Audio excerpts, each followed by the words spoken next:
gabi po. Ako po si John Michael Angelo Piti Castro. Kasama ko po si Kuya Joris.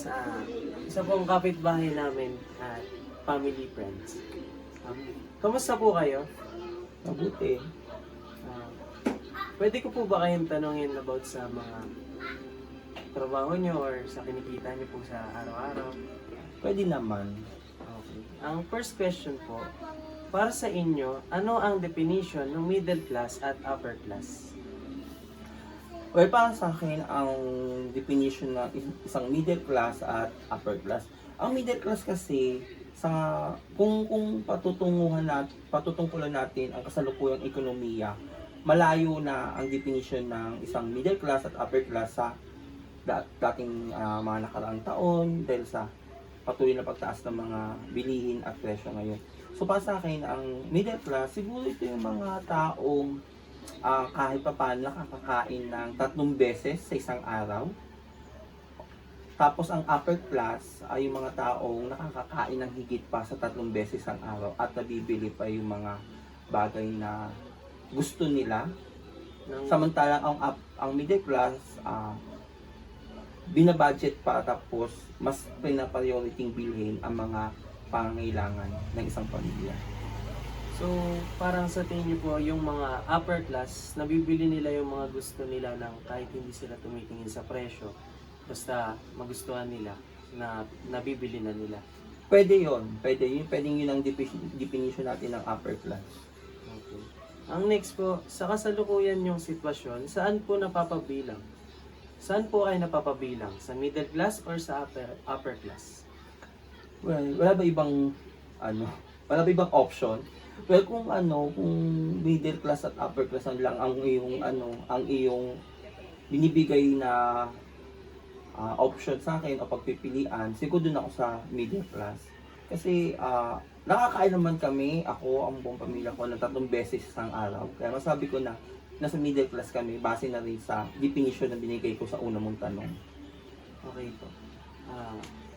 Base sa sagot niyo po, bakit kayo napapabilang sa middle class? Ano pong batayan niyo dito?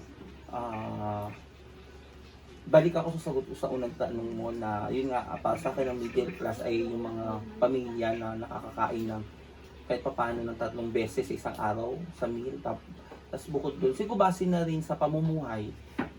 Kaya ako nasabi na napapabila ko sa middle class dahil nga bukod sa nakakain kami ng 3 beses isang araw, bukod doon, yung pamumuhay namin ay sapat base rin sa mga pangangailangan namin na hindi naman namin kailangan talaga na parang todo kayod kasi may trabaho ako, may trabaho yung iba kong mga kapatid. So, base na rin kung magtutulungan-tulungan kami, pagsama-samahin lahat yun. So, sa tingin ko, napapabilang ako o kami sa middle class. Bale, sa sitwasyon niyo po, ikaw po ang breadwinner o hindi naman po? Isa ako sa tumutulong pa rin sa pamilya ko. May Sa work, mga pangailangan. may work pa po ba yung parents niyo? Or... Wala na. Ang both parents ko pareho senior na. Din mga retired na. Next is, sa patuloy na pagtaas ng mga bilihin, ano ang mga paraan o ginagawa nyo para mapunan ang mga pangangailangan sa pamilya? Una, syempre, para mapunan ang pangangailangan ng isang pamilya, lalo na lalo sa mga pangunahing pangangailangan. Una, dapat may trabaho ka, syempre, may pinagkukunan ka. Kumbaga may income generated ka, hindi naman pwedeng wala. Yung income generated na sinasabi ko, dapat stable. It's either sumasahod ka araw-araw, or nagkakapera ka araw-araw, or meron kang sahod kada quincenas katapusan, o kahit man na isang buwan. So, yung para sa akin, isang paraan yun, na dapat may income generated ka para mapunan yung mga pangangailangan sa araw-araw ng isang pamilya. Bukod doon, kung hindi siya sasapat, pwede kang mag-isip pa ng ibang paraan o diskarte kung paano ka pa ulit magkakaroon ng another income para mapunan talaga yung mga pangailangan ng isang pamilya. Lalo na kung yung pangailangan ay hindi lang yung mga pangunahin, Paano kung may mga bagay rin na ikaw o ang pamilya mo na gustong bilhin, yung mga ganun. Yung emergency. O emergency. So, siyempre kapag may emergency ka, so dapat usually pag emergency, siya yung minsan sobra sa mga o natitira mula sa pangangailangan mo. Ba kung nabili mo na lahat ng pangangailangan mo or na i-provide na yung mga pangunahing pangangailangan at may natira. So, usually doon pumapasok yung pwedeng emergency funds or pwede ka rin kumuha ng mga insurance for now. Yan, isa din sa paraan yun, pwede ka kumuha ng insurance para sa future. So, yun. Pero usually sa panahon ngayon, bukod kasi sa pangunahing trabaho mo, minsan tayo, gumagawa pa tayo ng ibang paraan kung paano tayo kikita, kung paano tayo magkakapera. So, sa ganung paraan, yun, I mean, isa yun sa mga paraan para mapunuan yung mga pangailangan ng isang pamilya, lalo na sa pang-araw-araw. Sa buhay mo, Kuya Joris, naranasan mo na ba yung mag-sideline or yung ibang diskarte na sinasabi mo kanina? Oo, kasi katulad nung example, nung pandemic, yung year 2020. So, bukod, isa sa pinagpapasalamat ko rin, hindi ako nawala ng trabaho.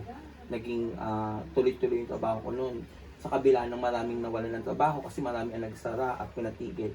So ako may trabaho pa rin. Pero kahit ganun pa man, dahil yung katulad na binanggit ko kanina, isa ako sa breadwinner, isa ako sa pangunahing nagpo-provide ng mga pangangailangan sa bahay namin. So nagsubok din ako magbenta nung pandemic, katulad ng dishwashing liquid, ng mga alcohol, yan. So dahil nga naging mabenta siya nung mga panahon yon, dahil una bawal lumabas, maraming saradong establishmento, maraming kumbaga nawalan ng trabaho. So yun, para sa akin, isa ko sa best example ko nung panahon ng pandemic na nagbenta ako. Isa ko sa mga kumbaga tinawag din ng online seller kasi pumutok ang pagiging online seller nung panahon ng pandemic eh. So yun, so yung mga naging ko. Tapos minsan ngayon naman kahit pa paano, nagtatry din pa rin ako magbenta-benta ng mga bagay-bagay kung kailangan or may mga kumukuha ko sa ibang mga kaibigan na may binibenta sila, tapos magiging reseller ako, mga ganun, something like that. Next is yung sa kasalukuyang ekonomiya, sumasapat ba ang mga mabibili na pangangailangan lalo na sa basic goods and necessities? Well, kung pagbabasehan talaga ang kasalukuyang ekonomiya, well, depende. Unang-una, depende yan. Depende sa tao, depende sa pamilya. Una, ilan ba kayo sa miyembro ng pamilya? Kung malaki o maliit. Pangalawa, ilan ba ang sa pamilya na yan, ilan ba ang may trabaho? Ilan ba ang nagpo-provide para sa pangangailangan ng pamilyang yun? So, depende. So, kung ako tatanungin mo kung sa kasalukuyang ekonomiya sumasapat ba ang depende sa kinikita din. Depende sa kinikita. Kasi, kung maliit na kinikita mo, dahil sa taas na rin ng bilihin ngayon, so may mga pagkakataon na hindi sumasapat. O mas, hindi lang pagkakataon, siguro mas madalas na hindi sumasapat. Kaya sa panahon ngayon, lalo nagtataasan ng mga bilihin, mataas ang ekonomiya, siguro, minsan kailan yung tinatawagan nila, sabihan na magigpit ng sinturon, mamaluktot, habang dahil maiksi ang kumot, yung mga ganun. So sobrang siya ngayon, applicable sa kasalukuyang ekonomiya at sa kasalukuyang panahon na meron tayo ngayon. So, dahil dyan, siguro nga, dapat meron ka mga iba't ibang diskarte o paraan para gawin. Next is, kung pwede ko ba malaman kung ano pong trabaho nyo ngayon? Sa ngayon, ako, I'm working on an HR or Human Resources sa isang pribadong kumpanya. Alam kong masyado ng private to, pero pwede bang malaman kung magkano ang sahod nyo? Or minimum po ba or above minimum? Above minimum naman. Kasi kaya Joris, nakikita ko minsan na may mga activities kayo na tumutulong kayo sa mahihirap, tapos nagbibigay kayo ng mga basic goods, mga pangangailangan nila upang matawid lang yung gutom nila sa isang araw. Ano pong nararamdaman niyo pag nakakatulong kayo? Una-una, syempre masaya ka. Kasi masaya ka din nakatulong ka. Pangalawa, you share your blessings, di ba? Bukod doon, dumating din ako at napagdaanan ko yung ganung punto ng buhay at sitwasyon na walang-wala. So alam ko yung pakiramdam ng mga taong tinutulungan ko, kahit pandandalian tulong lang siya o pantawid gutom lang. Kasi yun nga, naramdaman ko yung walang-wala, naramdaman ko yung sitwasyon nila na meron sila. Napagdaanan ko din yun. Kaya madalas ako, kaya kung makikita mo base na rin sa iyo na nakikita mo at na madalas akong tumutulong sa iba. Kasi yun parang naging advocacy ako na rin siya. Tapos yung share your blessings nga, dahil nga kung may sobra man o wala, kung gusto mong tumulong, tutulong kasi nasa sa'yo naman yun. At saka kung gusto mong makatulong, yun, tutulong ka. So, yun yung para sa akin na una, advocacy siya. Pangalawa, masaya, fulfilling yung makatulong ka. Tapos, at saka naniniwala din ako na kapag tumulong ka, babalik naman sa'yo lahat. Hindi ko sinasabing dapat may kapalit kapag tumulong ka, hindi ganun ang konteksto na sinasabi ko. Ang sa akin is, sabi nga nila when you help other people, especially with those people in need, God maybe fold you 1,000,000 or 1,000 times back to you. Yung mga ganun ba. So yun. Okay po, naiintindihan ko. Maraming salamat po. At nabigyan niyo po ako ng pagkakataon na may interview kayo para sa project namin. Thank you po. Walang ano